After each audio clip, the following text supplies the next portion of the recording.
Sometimes life goes wrong so hard that years later you can see the tendrils of where it all went wrong. It's there, clear as lake ice, the point where it all started. For me, it was the time when Aiko, my best friend, busted into my dorm room with a pile of sketchbooks in his hand and the usual crazed look on his face. Dude, I have an idea. You have an idea? Let's make a game. A game? The Oculus Rift development kit just came out. I know WebGL, you know WebGL. Yes, we do, but he tutted, spread out his sketchbooks all over the floor. It's going to be amazing. We're going to learn a lot. We're going to be amazing, so why don't we? And just like that, we started. There wasn't a lot of planning, not a lot of discussion. He took the next 3 hours to lay out a plan for the game, what he wanted to build. It was, during the time, a multiplayer adventure game. I listened and watched. Rough sketches in graphite, spindly figures in charcoal for what was supposed to be an immersive survival experience. A solo or 4-player party could all take on the shared quest to survive the dark woods. By the next morning, we had our mock models. By the next week, we had a prototype. The Lonesome Dark, he called it. The game's development burden was shared between the two of us at first. We tried to get more people into it, but none had the chemistry that Aiko and I did. You know how sometimes you work with someone and everything just works? It was like that between the two of us. There was a crackle of almost telepathy, from the way we knew what the other was thinking to how we figured out things together almost wordlessly. It wasn't perfect, of course. We had our disagreements. Aiko had a vision that the player had to be haunted by shadowy figures to instill a sense of urgency. The Withers, he called them, as he showed me the prototypes. Unsubtle copies of Slender Man, an echo of the time from where we were obsessed with marble hornets. To be honest, I found it too creepy, too unnecessary. Where he wanted the player or players to have an external threat, I wanted the player to battle against nature itself. Survival for survival's sake, keep it simple.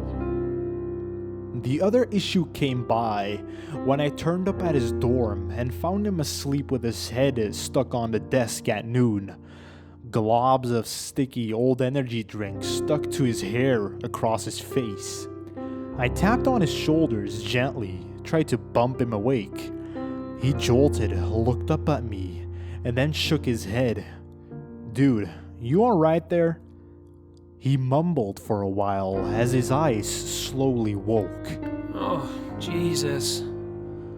I passed out. What time is it? "It's 11 in the morning, man, and you're already dozing off, you goof." He jolted yet again and scrambled to find his phone, checking the time as if to make sure I wasn't kidding. Oh, shit. I lost an hour. I want to get this done today.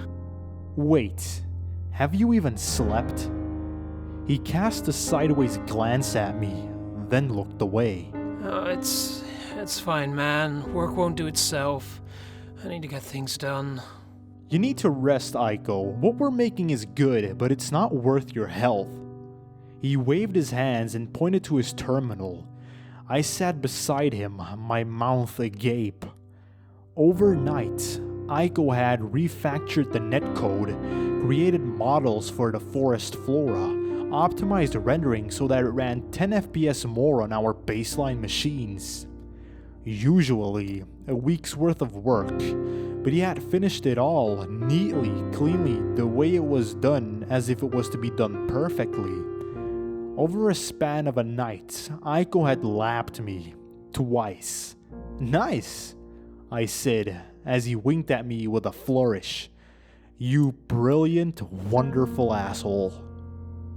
And so, It came to be that I got involved less and less with the core development and got my hand into logistics. 3 months after we started working on The Lonesome Dark, Ayme was doing a bulk of the creation of the game, fine-tuned and perfect to his vision. It's not like I had a lack of things to do. I built things around his development, organizing contracts with potential vendors, figuring out a marketing plan, getting the servers and equipment up and ready so that we can develop uninterrupted. Conning uni students into being unpaid beta testers, we were a perfect team. But I saw less and less of the game over time. There even came a point as to where I didn't know what the game looked like for almost a month. It came to pass that after a long day of phone calls and meetings, I came to his room and found his disheveled self sitting smugly on his chair. His chair stuck to his forehead, oversized headphones resting around his neck like a collar. I've got good news. He said with a smirk. You've got good news. I've got good news. I stood there silently waiting for him to tell me. He always was a tease, the brilliant fuck. So? We have a release candidate. We have a downloadable beta version.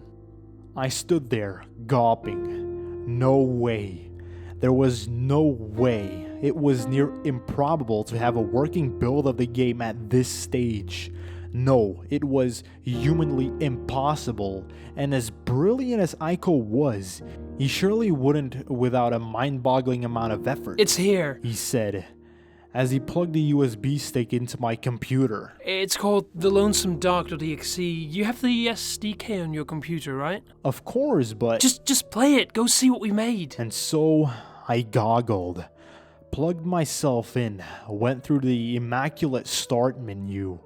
A shot of the forest at night with strong winds blowing. God, the audio work was superb, with a scattering of lighting just subtly over the horizon. There were 2 options, survive and quit. I picked the former. My hands shook. There was no intro, only a cold open with the player character's hands splayed out in front of him. A flickering flashlight lay at the side. My character wound up the flashlight as it slowly glimmered. My God, the shadow effects were glorious, as a deep sense of dread set in. There was no map, no menu, no distracting health meter. Just me and the void, or should I say, the lonesome darkness of it all. I peeled the goggles off of my face to see his shit-eating grin. We have a release candidate. We have a release candidate? Big moments in life come after a great toil, and we spent a good half year working on this project for no pay. All those hours spent in front of the computer doing the most tedious things, it was about to pay off. And it was mostly Ayme's work, sure, but I felt elated all the same. At that moment, we felt unstoppable. I hugged him as I tried my best not to cry. He hugged me back as he said again and again, "Oh, we did it, man, we did it!" It took a while to regain my composure, but once I did, it was back to business. I've got to contact the vendors, I said. We've got to ship out the demo. Can we do that? Ayme smiled at me. Yeah, bro, I just gotta give this out to the beta testers, do a full playthrough, you know? Make sure all the bugs are ironed out. I'll give you the package in the morning. I clasped his hand tightly. Yeah, man, holy shit, we made something amazing. We did it. Oh, we really did, he said as he snapped his goggles on. And that was the last time I saw him alive. When he didn't contact me for the second day in a row was when I really started to worry. The first thought that he just needed the rest, but 4 days from there was when I had the RA open doors for me.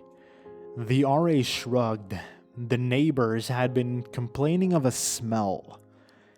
We found him in the same position where I left him, With the goggles still strapped to his head, the air was thick and rancid. His skin mottled in gray, blue veins like cold webwork across his cheeks. A black, brickish spittle oozed out of the corner of his lips. His computer was still running. The heat of it accelerated the rot of his body. The police would later say. It took me a good month before I could pick myself off the bed. Aiko was my best friend, my partner for half the year. We had worked on something together, and now I didn't feel like I had the right to continue on. But maybe that was exactly why I had to finish it, for him. It was 2 months after that when I had the spine to contact the beta testers. None of them answered my calls. I eventually found later on that they had all died of mysterious causes. All 3 of them found in their apartments with goggles still strapped to their heads. Coroners chalked it up to exhaustion fueled by gaming addiction. They had a presagient, they said.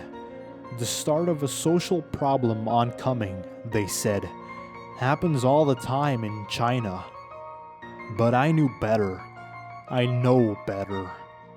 As I sit here with the USB disk plugged into my computer, the file name beckons at me. thelonesomedark.exe. It says, something happened here.